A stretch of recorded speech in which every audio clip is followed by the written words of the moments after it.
It has not even been 48 hours since Golden State won the title, and a wave of folks are declaring we've entered some dark period of doom and gloom for the NBA.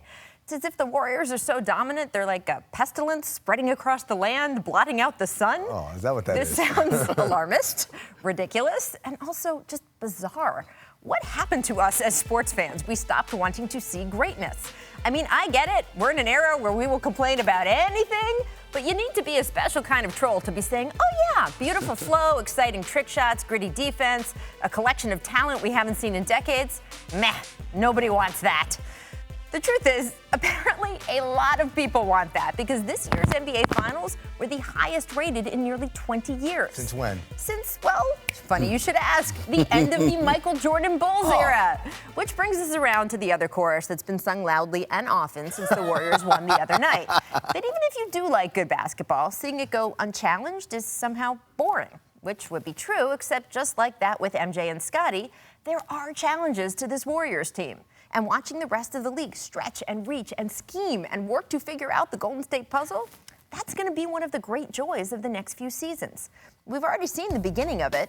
These NBA Finals forced LeBron James, one of the greatest basketball players to ever walk the planet, to play one of the best stretches of basketball of his entire career. And now he's going to spend the summer trying to figure out how to get even better? Yeah, I'm in for that. And the Cavaliers as a whole, maybe finally admitting at the end of these finals, hey, perhaps developing good habits in the regular season is actually important. Perhaps we need to pay attention to the early 82. Yeah, that sounds like that's better for the NBA overall as well. I'm also in to see what Greg Popovich and Kawhi Leonard come up with next season. I mean, if you think they're going to sit on their hands and just watch the Warriors show like it's the latest Netflix special, well, you have not been paying attention to these two. The new yellow. Mostly, though, there is this. Our friend Vince Carter sat on our set the last 2 days and talked about how if teams want to catch the Warriors, they need to focus less on which players they can run to acquire and more on replicating the brand of basketball that Golden State plays. He's right, of course, and I'm in for seeing that, too. More teams playing the game in its best, highest version. Doesn't exactly sound like gloom and doom to me. And guys, I want to ask you about who we think is going to be chasing them. I mentioned San Antonio. Let's not forget, 25-point lead San Antonio had in Game 1 of the Western Conference Finals. They opened the season beating the Warriors. Do you think they are the best bet to chase the Warriors right now, Tracy? Well, yes, I will never count a Popovich team out, especially when you have a superstar in Kawhi Leonard, who knows what's going to take place this offseason and who they will acquire. But yes, they seem to me like to be the only team fit to compete, not really knock them off, but compete against the team. I mean, I can't recall Cleveland being up, 25 on this team. So I look at them as a challenge because of their style of play as well, the personnel, the system. They're not a one or two man show where a guy dribbles 15, 20 times trying to get his shot off. They move the ball, and that's how Golden State plays. And I think you got to have that style of play, and I'm sure that's what Vince was talking about. Yeah, that system in San Antonio is probably the only system that can compete against the Golden State Warriors. But the question is still is there any team out there that can beat them? Not compete. There's a few teams that can compete. But beat them in the 7-game series? There isn't a team out there right now that can beat them in the 7-game series. San Antonio could win a game or two, and like we said, they were up by 25 points when Kawhi went out, and that probably would have been the only game they won as well.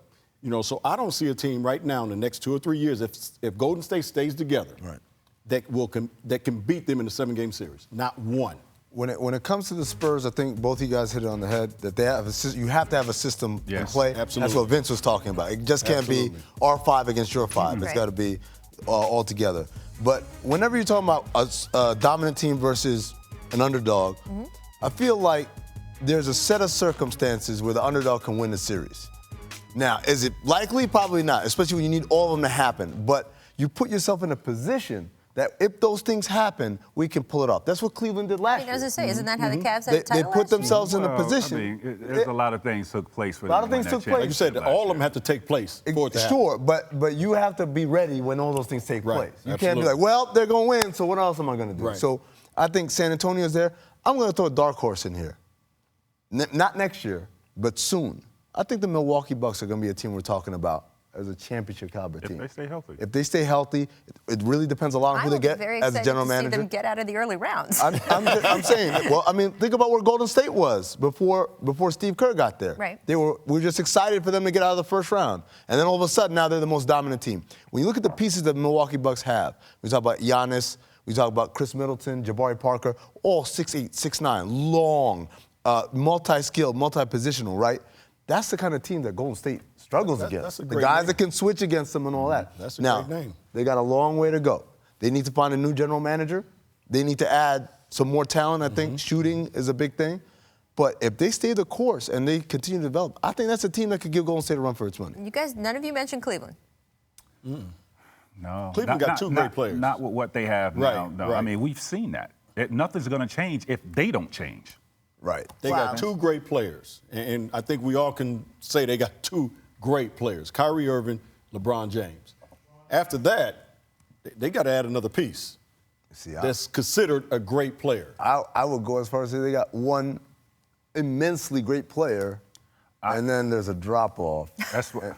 Because So you don't think Kyrie's a great player? If Kyrie's a great player, they need to be better than 4 and 23 when LeBron sits. If Kyrie's a great player, you got a point there. they got to do better than get outscored almost 10 points per 100 possessions when LeBron is sits. not on the court.